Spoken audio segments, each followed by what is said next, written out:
c'est P fois V divisé par NT. Donc ça va, on va être plus au clair sur les dimensions de R. Donc pression, on sait que la dimension, c'est des newtons mètre moins 2, le volume des mètres cubes, et en dessous, ben, on a des moles, et on a Kelvin, ça va, hein, c'est bien.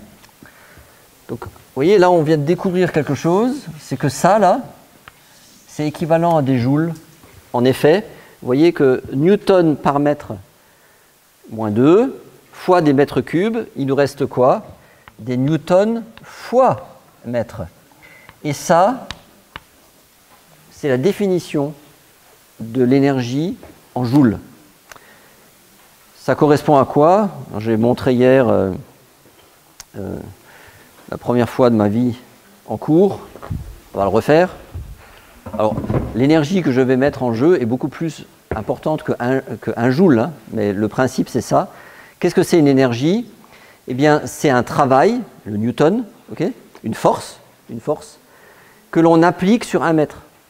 Je suis là, c'était sûr, et je déplace la chaise sur un mètre. Pour faire ça, j'applique une force sur une certaine distance, et donc, j'ai dépensé de l'énergie. Et la définition du joule, c'est newton, donc la force 1 newton, que j'applique sur un mètre. Et donc, effectivement, c'est la dimension de R. Maintenant, souvent, il est commode d'utiliser une valeur un peu différente. Si vous voulez garder une pression en atmosphère et des volumes en litres, c'est-à-dire c'est plus habituel hein, avec les unités que l'on manipule, vous pouvez le faire. Mais à ce moment-là, et je vous invite à faire cet exercice chez vous, je ne vais pas vous refaire la démonstration, ben vous verrez que R, eh bien, ça va ressembler à ce R-là, mais le R vaut à ce moment-là 0,082, mais c'est des litres atmosphère, mol moins 1, K moins 1. D'accord ? Et la différence entre les deux, ben, c'est un facteur, on divise par 10 puissance 5, on multiplie par 10 puissance 3, oui, mais ce n'est pas exactement 10 puissance 5 ici, vous avez vu? C'est 101 325, c'est pour ça que ce n'est pas ici 0,0831, c'est 0,0820. 831 qui devient 820, c'est à cause des 101 325. C'est bon?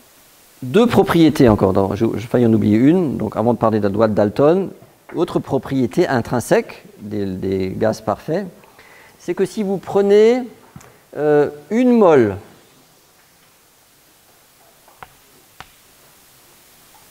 d'un gaz parfait à une température donnée et à une pression donnée, le volume de n'importe quel gaz parfait sera toujours le même. Et ce volume, ça s'appelle le volume molaire du gaz parfait. Dans la théorie, c'est 22,414 litres.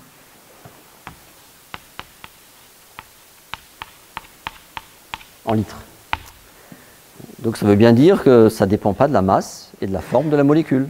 Que vous preniez de l'hélium, du CO2 ou du benzène, ou une molécule d'eau à l'état gazeux, si vous prenez une mole de ces molécules, eh bien le volume, bien sûr à une température donnée et à une pression donnée, sera toujours le même.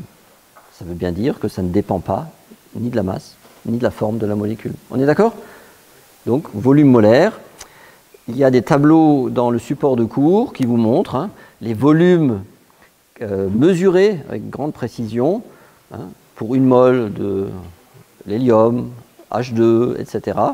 Vous verrez que tous ces volumes sont très très proches de 22,414, qui est le volume molaire théorique. Alors ce volume, hein, c'est une température de 273,15 K. Donc 0 degré Celsius sous une atmosphère. Ça va? C'est clair ça? Donc ça c'est une conséquence directe bien sûr hein, de la définition même du gaz parfait, mais hein, vous le retrouvez à partir de PV égale NRT évidemment. C'est-à-dire que si vous prenez une mole pouvez retrouver ce volume si vous entrez la bonne valeur de la pression, la température, hein, et qu'est-ce que j'ai oublié? Et une mole, quoi. Donc on vous trouvez 22,414. Maintenant, il y a une dernière propriété hein, dont je voulais parler, mais vous verrez qu'elle est aussi évidente. C'est ce qu'on appelle la loi de Dalton. C'est que finalement, quand vous avez un mélange de gaz, et c'est souvent le cas hein, dans la vie réelle, comme ici, c'est là que je reprends mon dessin.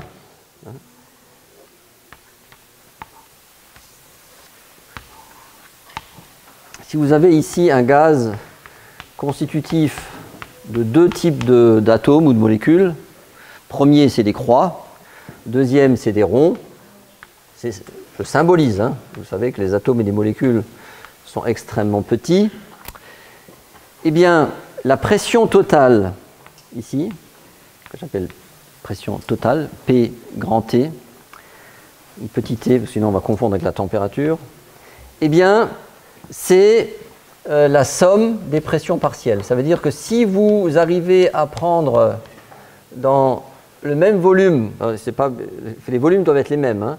Ici vous avez la pression correspondant aux croix, et ici si vous retirez que ces molécules-là et vous le mettez dans le même volume, vous avez la pression des molécules cercles. Ok ?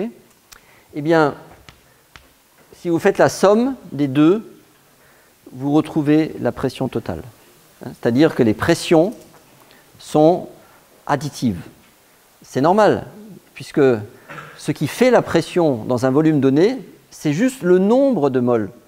Donc le nombre de moles total, vous êtes d'accord que c'est le nombre de moles des croix, plus le nombre de moles des cercles. On est d'accord ? Donc vous pouvez facilement redémontrer ça à partir de PV égale nRT, c'est évident.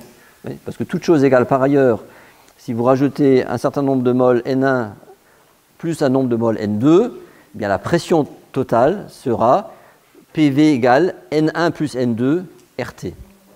Et si vous manipulez un tout petit peu cette équation, vous verrez très facilement hein, qu'on peut calculer, par exemple, Px comme ce qu'on appelle la fraction molaire de la substance X, c'est-à-dire le nombre de moles de X divisé par le nombre de moles X plus le nombre de moles cercle, fois la pression totale.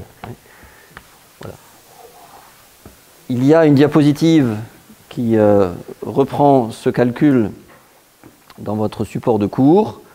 Ça, c'est votre travail personnel. Hein. C'est-à-dire que vous devez le faire vous-même, vous verrez. Et ça, c'est ce qu'on appelle, ça, là, ce terme, donc le nombre de moles divisé par le nombre de moles total, c'est ce qu'on appelle la fraction molaire. Vous savez, c'est comme la fraction isotopique. Vous êtes des spécialistes maintenant, vous voyez. C'est combien il y a de cet isotope, hein, s'il y en a un mélange des deux, par rapport au nombre total. Donc on peut définir la fraction isotopique hein, de l'un et de l'autre, mais ici ce n'est pas des fractions isotopiques, c'est des fractions molaires dans un mélange hein, de deux substances. Vous comprenez ?